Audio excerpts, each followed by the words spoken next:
High voltage ಕ್ಷೇತ್ರದಲ್ಲಿ ಮತ ಭೇಟಿಯ ಅಬ್ಬರವನ್ನ ಇವತ್ತು ಶುರು ಮಾಡ್ತಾರೆ. ಘಟಾನುಘಟಿ ನಾಯಕರು ಮತ ಭೇಟಿಗೆ ಇಳಿತಾರೆ. ಹೈ ವೋಲ್ಟೇಜ್ ಕುರುಕ್ಷೇತ್ರದಲ್ಲಿ ಮತ ಅಬ್ಬರ. ಘಟಾನುಘಟಿ ನಾಯಕರು ಉಮೇದುವಾರಿಕೆ ಈಗಾಗಲೇ ಸಲ್ಲಿಸಿದ್ದಾರೆ.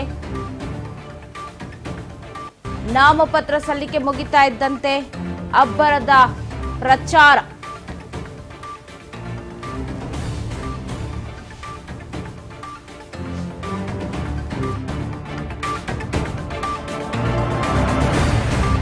ಕುರುಕ್ಷೇತ್ರದಲ್ಲಿ ಮತ ಭೇಟಿಯ ಅಬ್ಬರ ಜೋರಾಗಿದೆ. ಘಟಾನುಘಟಿ ನಾಯಕರು ಉಮೇದುವಾರಿಕೆಯನ್ನ ಸಲ್ಲಿಸಿ ತದನಂತರ ಸೇನಾನಿಗಳು ಸಜ್ಜಾಗಿರೋದು, ಪ್ರಚಾರಕ್ಕೆ ಅಣಿಯಾಗ್ತಾ ಇದ್ದಾರೆ. ಟಾರ್ಗೆಟ್ ರೀಚ್ ಮಾಡೋದಕ್ಕೆ ಕಾಂಗ್ರೆಸ್ ಸೃಷ್ಟಿಸ್ತಾ ಇದೆ ಲೋಕವ್ಯೂಹ. ಅಬ್ಬರದ ಪ್ರಚಾರ. ಒಂದು ಕಡೆ ಟಿಕೆಟ್ ನನಗ್ ಬೇಕು ಅನ್ನುವಂತಹ ಲಾಭಿಯನ್ನ ನಡೆಸಿದ್ರು. ಫೈನಲ್ ಆಗಿ ಈಗ ಉಮೇದುವಾರಿಕೆ ಕೂಡ ಸಲ್ಲಿಕೆಯಾಗಿದ್ದು ಮತ ಬೇಟೆಗೆ ಈಗ ಮುಂದಾಗ್ತಾ ಇದ್ದಾರೆ.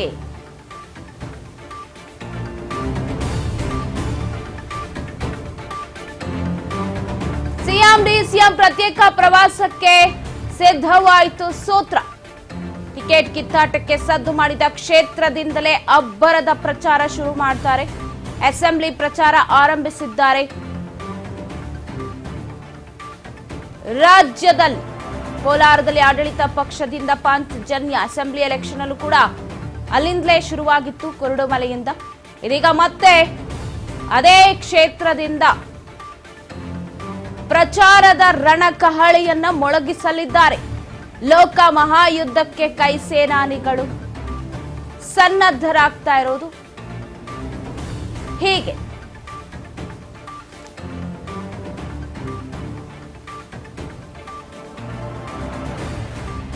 ಹೈ ವೋಲ್ಟೇಜ್ ಕ್ಷೇತ್ರದಲ್ಲಿ ಮತ ಭೇಟಿಯ ಅಬ್ಬರ ಶುರುವಾಗ್ತಾ ಇದೆ. ಇವತ್ತೇ ಪಾಂಚಜನ್ಯ ಬಿಡ್ತಾರೆ ಕಾಂಗ್ರೆಸ್ ನಾಯಕರು ಲೋಕ ಮಹಾಯುದ್ಧಕ್ಕೆ.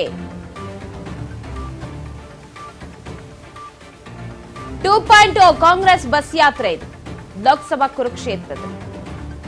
ಟಿಕೆಟ್ ಕಿತ್ತಾಟಕ್ಕೆ ತೆರೆ ಎಳೆದು ಕೋಲಾರದಿಂದ ಆಡಳಿತ ಪಕ್ಷದಿಂದ ಪಾಂಚಜನ್ಯ ಈಗ ಶುರುವಾಗುತ್ತೆ.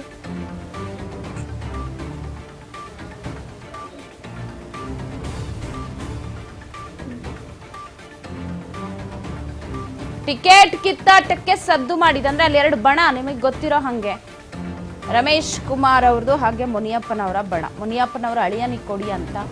ಸೊ ಬಣ ಬಡಿದಾಟ ಮೊದಲಿನಿಂದಲೂ ಕೂಡ ಕೋಲಾರದಲ್ಲಿ ಇದೆ. ಇವತ್ತು ಆಡಳಿತ ಪಕ್ಷದಿಂದ ಅಲ್ಲಿಂದಲೇ ಪಾಂಚಜನ್ಯವನ್ನ ಬಿಡ್ತಾ ಇದ್ದಾರೆ. ಬಸವನಾಡು ಬಸವ ಕಲ್ಯಾಣದಲ್ಲಿ ಬೃಹತ್ ಸಮಾವೇಶವನ್ನ ಕೂಡ ಮಾಡುವಂತಹ ಮಾಹಿತಿ ಇದೆ. ಲೋಕ ಮಹಾಯುದ್ಧಕ್ಕೆ ಕೈ ಸೇನಾನಿಗಳು ಈ ರೀತಿಯಾಗಿ ಸನ್ನದ್ಧರಾಗ್ತಾ ಇದ್ದಾರೆ. ಪ್ರತ್ಯೇಕವಾಗಿ ಸಿಎಂ ಡಿಸಿಎಂ ಬಸ್ನಲ್ಲಿ ಪ್ರಚಾರ ಮಾಡ್ತಾ ಇರುತ್ತೆ 14 ಕ್ಷೇತ್ರಗಳಲ್ಲಿ. ಇವತ್ತು ಬೆಳಗ್ಗೆ 10:30ಕ್ಕೆ ಗಣೇಶ ದೇವಸ್ಥಾನದಲ್ಲಿ ಪೂಜೆಯನ್ನ ಸಲ್ಲಿಸಿ ಪ್ರಚಾರಕ್ಕೆ ಚಾಲನೆ ಕೊಡ್ತಾರೆ. 4ನೇ ತಾರೀಕು ಈಗಾಗಲೇ ಉಮೇದುವಾರಿಕೆ ಅಂತ್ಯ ಆಯ್ತು, ಸಲ್ಲಿಕೆ ಮಾಡೋದು. ಸೊ ಇನ್ನೇನಿದ್ರು ಅಬ್ಬರದ ಪ್ರಚಾರ ಒಂದೇ ಇರೋದು. ಲೋಕ ಮಹಾಯುದ್ಧಕ್ಕೆ ಕೈ ಸೇನಾನಿಗಳು ಸನ್ನದ್ಧರಾಗಿದ್ದಾರೆ. ಬೆಳಗ್ಗೆ 10:30ಕ್ಕೆ ಪೂಜೆಯನ್ನ ಸಲ್ಲಿಸಿ ಪ್ರಚಾರಕ್ಕೆ ಚಾಲನೆಯನ್ನ ಕೊಡ್ತಾರೆ.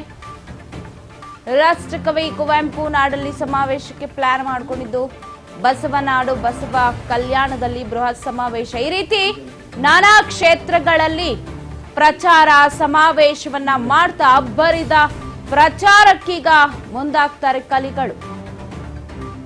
ಟಿಕೆಟ್ ಕಿತ್ತಾಟ ಎಲ್ಲಿಂದ ಆಗಿತ್ತು ನೋಡಿ, ಅದೇ ಕ್ಷೇತ್ರದಿಂದಲೇ ಪಾಂಚಜನ್ಯ ಬಿಡ್ತಾರೆ ಕಾಂಗ್ರೆಸ್ನ ಅಬ್ಬರದ ಪ್ರಚಾರಕ್ಕೆ. ಸಿಎಂ ಡಿಸಿಎಂ ಪ್ರತ್ಯೇಕ ಪ್ರವಾಸಕ್ಕೆ ಸೂತ್ರ ಸಿದ್ಧವಾಗಿದೆ.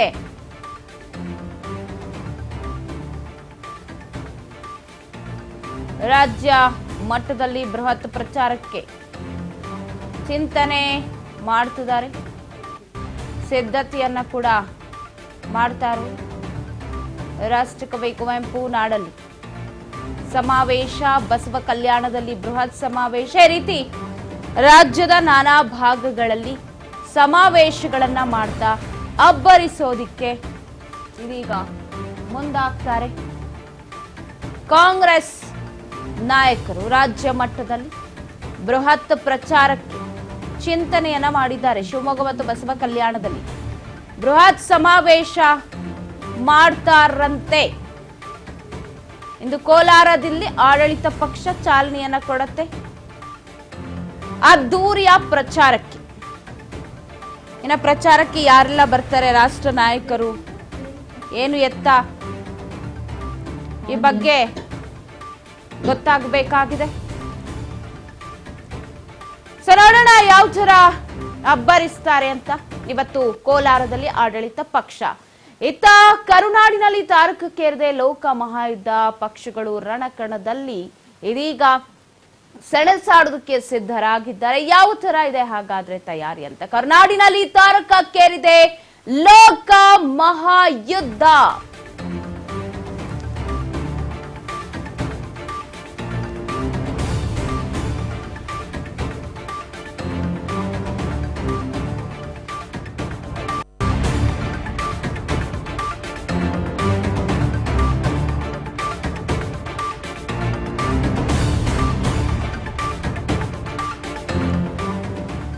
ಒಗ್ಗಟ್ಟಿನಿಂದ ಪಕ್ಷ ಸಂಘಟನೆ ಮಾಡುವಂತೆ ಸಲಹೆಯನ್ನ ಕೊಟ್ಟಿದ್ದಾರಂತೆ.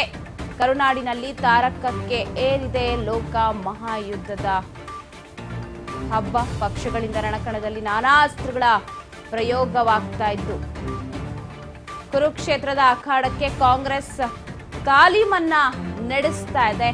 ಹಾಗಾದ್ರೆ ಕರುನಾಡಿನಲ್ಲಿ ಕಾಂಗ್ರೆಸ್ನ ಪ್ಲಾನ್ ಏನು? ಈ ಒಂದು ಲೋಕ ಯುದ್ಧವನ್ನ, ಮಹಾಯುದ್ಧವನ್ನ ಗೆಲ್ಲೋದಕ್ಕೆ ಏನೆಲ್ಲ ಪ್ಲಾನ್, ಸ್ಟ್ರಾಟಜಿಗಳನ್ನ ಮಾಡ್ತಾ ಇದೆ, ಹಾಗೆ ಯಾವ ರೀತಿ ಹುರಿಯಾಳುಗಳನ್ನ ಹುರಿದುಂಬಿಸ್ತದೆ ಅಂತ ಕುರಿತ ಒಂದು ರಿಪೋರ್ಟ್ ಇಲ್ಲದೆ ನೋಡಿ.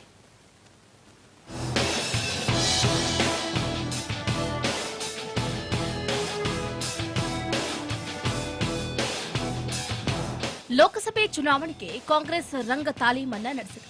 ರಾಜ್ಯದ 28 ಕ್ಷೇತ್ರಗಳಲ್ಲಿ ಖಾತೆ ತೆರೆಯಬೇಕು ಎಂಬ ಉತ್ಸಾಹದಲ್ಲಿ ಕಾಂಗ್ರೆಸ್ ನಾಯಕರು ಇದ್ದಾರೆ.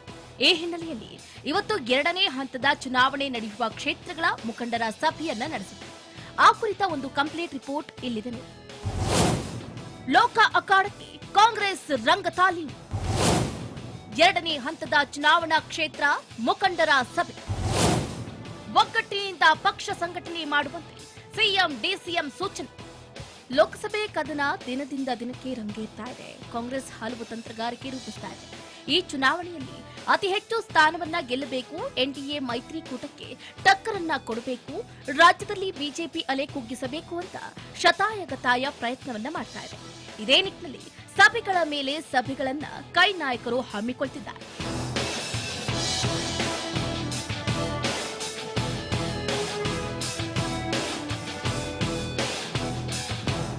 ಹೌದು, ಉತ್ತರ ಕರ್ನಾಟಕದಲ್ಲಿ ಅತಿ ಹೆಚ್ಚು ಸ್ಥಾನವನ್ನ ಗೆಲ್ಲಬೇಕು ಅಂತ ಕೈ ನಾಯಕರು ಅಸೆಂಬ್ಲಿ ಚುನಾವಣೆಯಲ್ಲೂ ಕೂಡ ಸಾಕಷ್ಟು ಪ್ಲಾನ್ಗಳನ್ನ ಮಾಡಿದ್ದಾರೆ. ಈ ನಿಟ್ಟಿನಲ್ಲಿ ಈ ಚುನಾವಣೆಯಲ್ಲೂ ಕೂಡ ಅದೇ ರೀತಿ ಪ್ಲಾನ್ಗಳನ್ನ ಹೂಡೋದಕ್ಕೆ ಹೊರಟಿದ್ದಾರೆ. ಇದೇ ಸಂದರ್ಭದಲ್ಲಿ ಇವತ್ತು 2ನೇ ಹಂತದಲ್ಲಿ ನಡೆಯುವ ಚುನಾವಣೆಯ 14 ಕ್ಷೇತ್ರಗಳ ಮುಖಂಡರ ಸಭೆಯನ್ನ ಸಿಎಂ ಡಿಸಿಎಂ ಕೆಪಿಸಿಸಿ ಕಚೇರಿಯಲ್ಲಿ ನಡೆಸಿದರು. ವಿರೋಧಿಗಳನ್ನ ಒಲಿಸಿಕೊಳ್ಳಲು ಎಲ್ಲಾ ನಾಯಕರನ್ನ ಒಟ್ಟಿಗೆ ತೆಗೆದುಕೊಂಡು ಹೋಗಿ ಯಾವುದೇ ವಿರೋಧ ಇಟ್ಕೊಳ್ಬೇಡಿ, ವೈಮನಸ್ಸುಗಳನ್ನ ಬಿಟ್ಟು ಒಟ್ಟಿಗೆ ಕೆಲಸ ಮಾಡಿ, ಸಮಾವೇಶ ಆಯೋಜನೆ ವೇಳೆ ಹೆಚ್ಚು ಜನರಿಗೆ ತಲುಪುವಂತೆ ನೋಡಿಕೊಳ್ಳಿ, ಗ್ಯಾರಂಟಿ ಸ್ಕೀಮ್ಗಳನ್ನ ಜನರಿಗೆ ತಲುಪಿಸಿ ಅಂತ ಕಿವಿ ಮಾತನ್ನ ಹೇಳಿತು.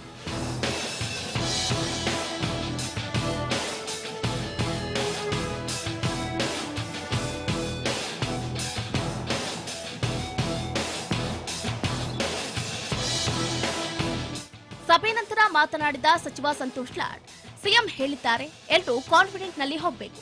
ಉಸ್ತುವಾರಿ ಸಚಿವರು ಶಾಸಕರಿಗೆ ಸೂಚನೆಯನ್ನ ಕೊಟ್ಟಿದ್ದಾರೆ. ಕಳೆದ ಬಾರಿ ಬಿಜೆಪಿ ಅಭ್ಯರ್ಥಿಗೆ 37% ವೋಟ್ ಬಂದಿತ್ತು. ಈ ಬಾರಿ ವೋಟ್ನ ಪ್ರಮಾಣ ಕುಸಿಯುತ್ತೆ. ಪ್ರಹ್ಲಾದ್ ಜೋಶಿ ಅಲ್ಲ, ಮೋದಿ ಅವರನ್ನೇ ಸೋಲಿಸ್ತೀವಿ, 20 ಸೀಟ್ ಗೆಲ್ತೀವಿ ಅಂತ.